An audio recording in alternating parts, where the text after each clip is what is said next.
We continue to follow Sunday's fatal shooting of three first responders in Minnesota. The gunman has been identified as Shannon Gooden. The 38-year-old opened fire, killing two police officers and one paramedic before turning the gun on himself. Officers and first responders were called to a house in the Minneapolis suburb of Burnsville for a domestic violence call, and after hours of negotiations with the suspect, gunfire rang out and lives were lost. Well, according to our sister station in Minneapolis, Gooden was ordered by a judge not to have any guns because of a prior felony conviction.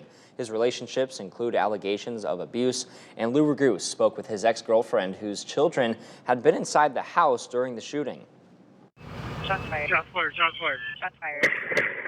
Heavy gunfire from the front. While Shannon Gooden was shooting at Burnsville first responders early Sunday morning, 7 children were inside the home. 3 of them were kids he had with ex-girlfriend Noemi Torres. It was very scary being with him. Noemi says Gooden killed himself right in front of 2 teens, and before doing so, asked them if they wanted to die with him. It was just like, you wasn't scared at all? She was like, no. I was like, did you get a scare at any point in time? She was like, after my dad had asked me, like, do you want to come with me? And I was just like... And when he said come with, does that mean come with to die? Yeah.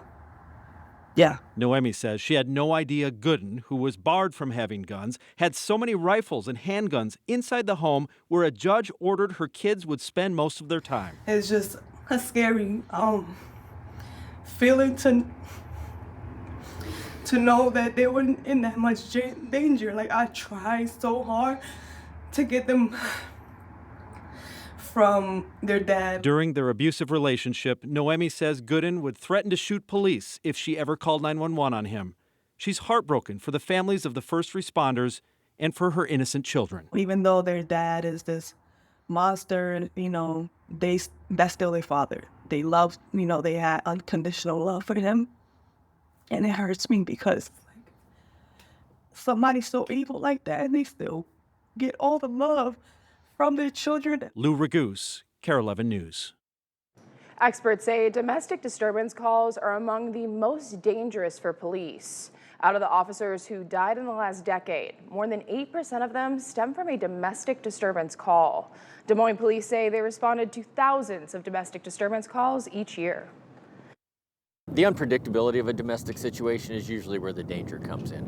Emotions are high. People are so invested in these relationships. And then you've got somebody who, for whatever reason, is going haywire and going violent. Just a few days ago, a Des Moines police officer was injured after responding to a domestic call. That officer is expected to make a full recovery.